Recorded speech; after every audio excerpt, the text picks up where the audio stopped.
Bom, muito boa noite para quem está ao vivo e para quem vai assistir depois também seja muito bem-vinda, seja muito bem-vindo. Hoje a gente segue mais um passo nessa jornada das aulas que a gente tem construído juntos, né? E quem vem acompanhando desde o início já percebeu que os temas aqui vão sendo costurados ao longo do caminho. Mesmo com o tempo mais curto de cada aula, há uma intenção de um arremate, como num bordado. Quem já bordou sabe a importância do arremate. Não basta passar a linha, é preciso finalizar com cuidado para que ao final a gente possa ver no alinhavado da trama uma imagem que nos fale do trabalho, do tempo, do capricho, né? E isso faz carinho na alma. Faz ou não faz? Começamos falando de pés, porque toda jornada começa no concreto. Aí a gente falou de planejamento e da sua importância fundamental no caminho, no da vida e no de Santiago. A gente passou pelo medo, que é inevitável quando a gente decide atravessar alguma fronteira importante. A gente falou da estratégia, inspirados pelo Musashi, um clássico até da administração. Depois a gente entrou em metas, chão, direção, horizonte, ritmo, silêncio, temas simbólicos que saem da questão prática, né, e entram na dimensão abstrata, mas calcados, fundamentados. Na última aula a gente falou de peso, e hoje a gente chega a um tema que para mim é dos mais delicados, justamente porque costuma ser tratado de forma simplificada, né? Hoje vamos falar de desapego. E eu quero fazer isso sem cair na obviedade. Eu não quero falar apenas daquela imagem mais conhecida de levar pouca coisa na mochila, né?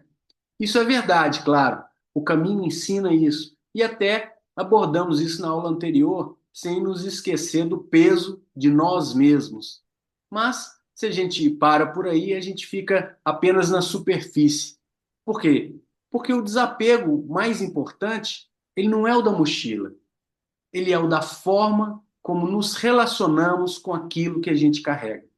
E para isso, eu vou usar uma estratégia muito simples e muito poderosa, a do gesto. É, do gesto. Todo professor sabe a importância do gesto. A gente ensina com palavras, mas comunica muito com o corpo. Existe o gesto externo, visível, e existe o gesto interno, que o antecede.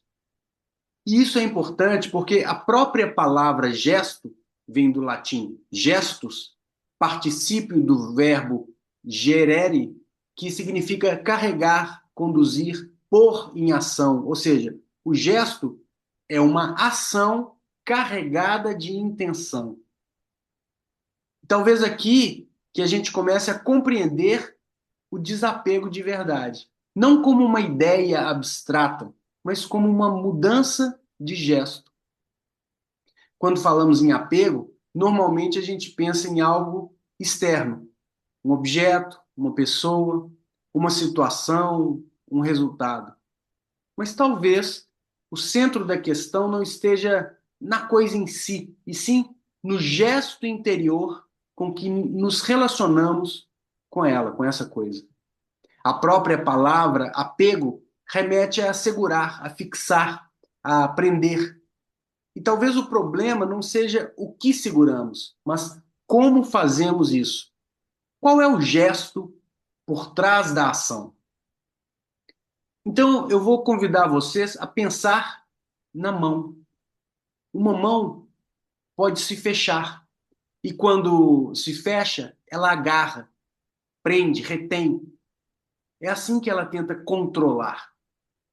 Mas, ao mesmo tempo, quando a mão se fecha, ela perde sensibilidade. Você já reparou nisso?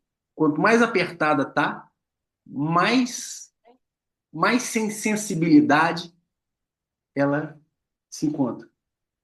É com a mão aberta que a gente faz carinho. É com a mão aberta que recebemos um copo d'água. É com a mão aberta que recebemos uma taça de vinho. É com a mão aberta que ajudamos alguém a se levantar. É assim com a mão aberta que acolhemos, que abraçamos. Quando fechamos a mão, paradoxalmente, não conseguimos preservar melhor aquilo que amamos. Ao contrário, apertamos, controlamos, sufocamos. A mão fechada não toca com delicadeza, ela impõe. Então eu convido você a pensar no desapego partindo da sua semente, da consciência desse gesto. Não em largar o mundo, mas em aprender a tocá-lo de uma outra forma. Existe o passarinho que está aqui porque está com a porta da gaiola trancada. E existe o passarinho que escolhe pousar aqui porque sabe do alpiste no quintal e sabe da liberdade de ir e vir. Medite sobre apego e desapego nessa relação. Desapego como gesto, desapego mão aberta. Essa imagem da mão aberta me toca também por outro motivo. Eu sou professor de karatê e a palavra karatê significa literalmente mão vazia. Isso é muito bonito, porque a mão vazia não é a mão que não tem nada, é a mão que está disponível. É a mão que não está carregada de excesso, que não está rígida, que não está necessariamente fechada. É uma mão pronta. No karatê, a mão vazia não é ausência, ela é presença. E talvez o desapego seja exatamente isso: disponibilidade diante da vida. Se a gente amplia um pouco essa imagem, a gente pode pensar também nas artes internas, como o Tai Chi Chuan, em que o gesto não é de força rígida, mas de fluidez. No karatê a gente tem esses movimentos também. A mão não resiste de forma dura, ela acompanha, redireciona, sente. Há uma inteligência no gesto que não está na força, mas na capacidade de não se endurecer. E isso também é uma forma de desapego, não se prender a uma forma fixa de reagir. E veja a diferença. Uma mão cheia demais, ela não recebe. Por exemplo, se a gente está com uma coisa cheia na mão, como é que você vai segurar a outra, né? Uma mão ocupada demais não responde com precisão. Uma mão agarrada demais perde mobilidade. Talvez o desapego não seja ficar sem nada, mas estar livre o suficiente para responder ao que a vida pede. E eu vou repetir isso, porque talvez seja a frase mais importante dessa aula. Desapego não é ficar sem nada, é estar livre o suficiente para responder ao que a vida pede. Muita gente confunde desapego com frieza, com não se apegar, como se desapegar fosse não amar, né? Não se importar, se proteger de tudo. Mas não. Desapego não é ausência de amor. Em muitos casos, o desapego é justamente a forma mais madura de se amar. Porque amar com apego é querer possuir. Amar com desapego é querer cuidar. Amar com apego diz, seja meu. Amar com desapego diz, seja inteiro. Com tudo que você é, com seu querer, inclusive. Né? E isso aparece até nos gestos mais simples do cotidiano. Pense no gesto do cumprimento, no apertar de mãos. Quando alguém estende a mão aberta, há ali um gesto de confiança, de encontro, de reconhecimento do outro. Não é à toa que em muitas culturas apertar a mão significa não estou armado, estou em paz, estou aqui para me relacionar, né? É um gesto de confiança, né? De reconhecimento desse outro. A mão aberta é um gesto de disponibilidade. Olha que legal. Então, quando a gente fecha a mão, a gente deixa de encontrar. Quando abrimos, criamos espaço para o outro existir. Isso é o princípio de toda comunicação. Isso vale para relações, para projetos, isso vale para filhos, para amizades, para a forma como vivemos a vida. E aqui a gente pode fazer uma ponte com o pensamento budista muito interessante que trabalha profundamente essa questão. No budismo, o sofrimento ele não vem simplesmente das coisas, mas do apego que temos às coisas. E mais profundamente ainda, do apego às nossas ideias sobre nós mesmos.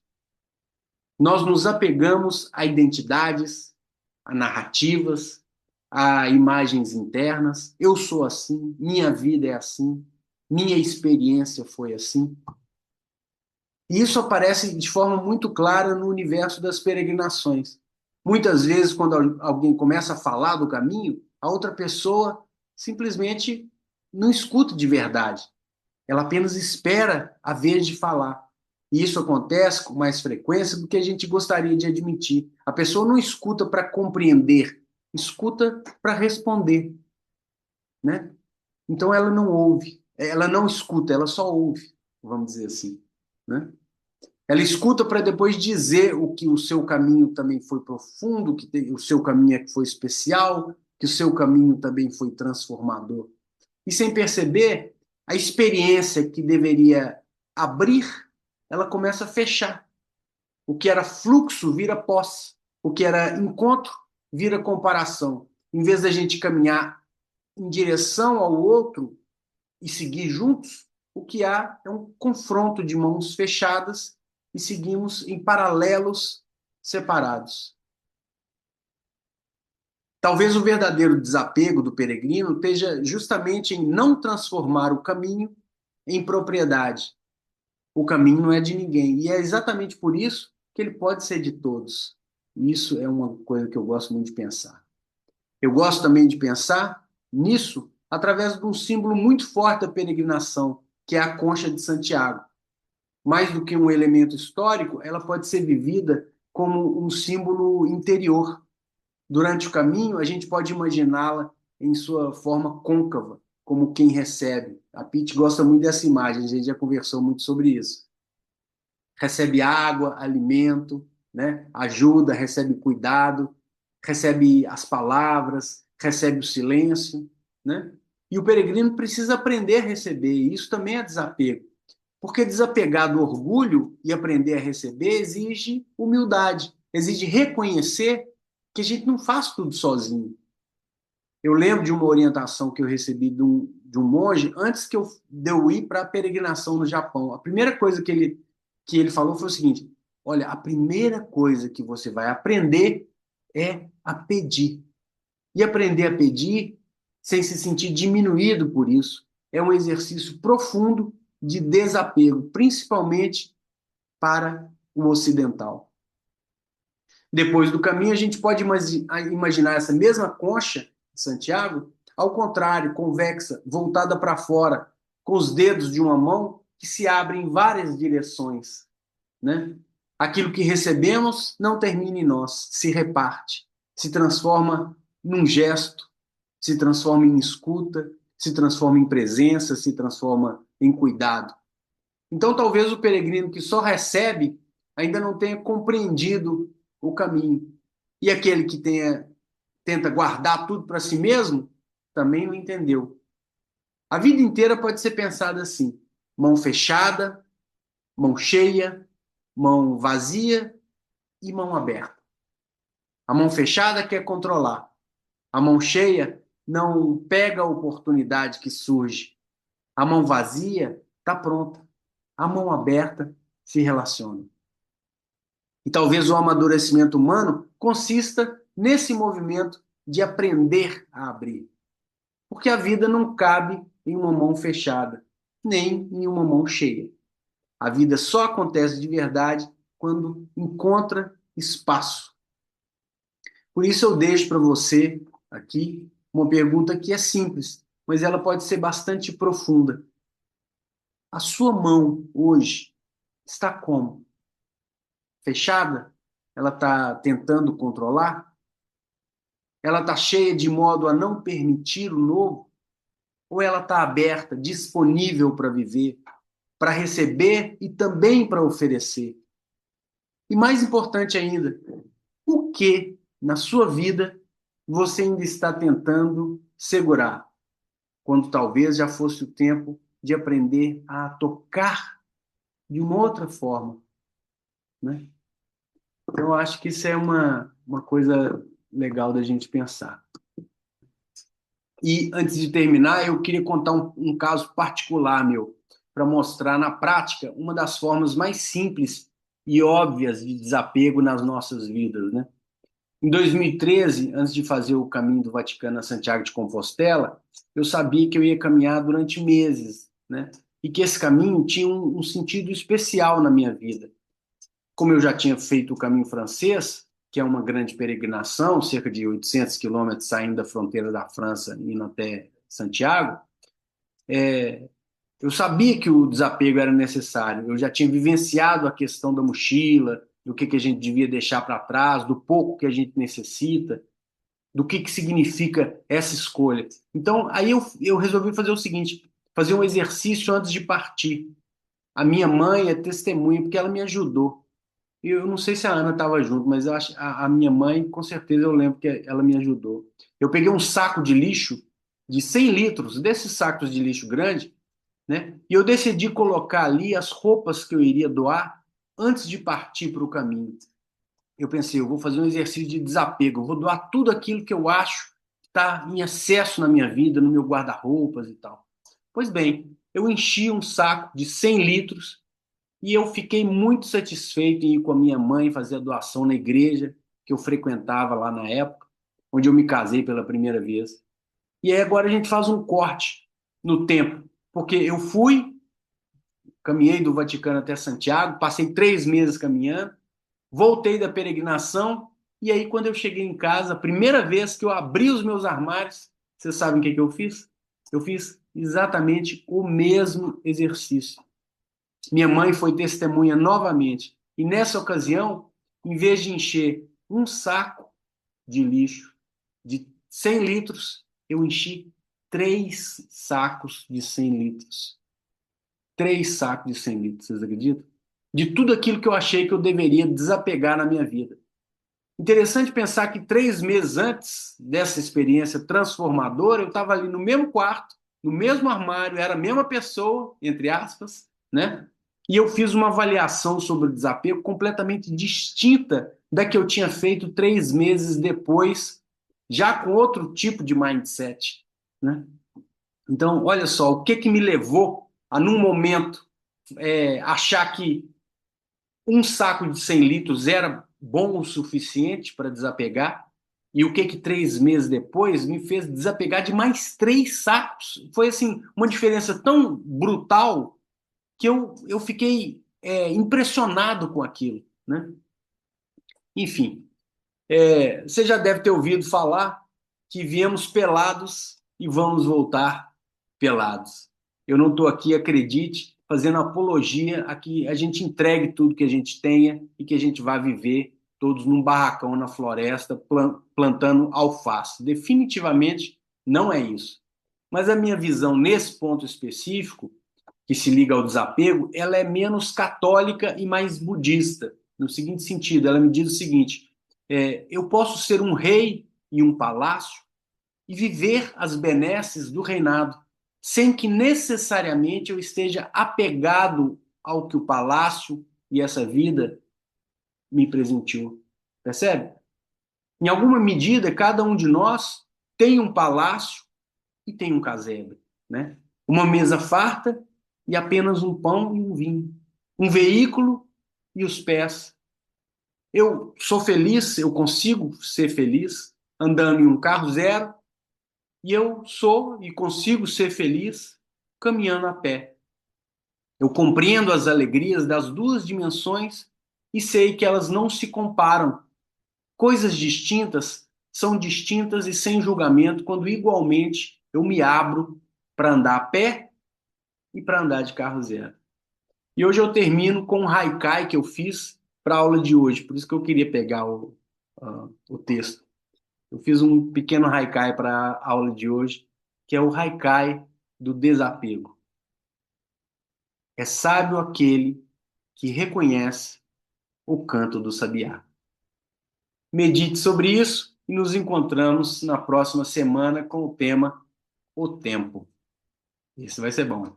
Caminhamos juntos e até semana que vem.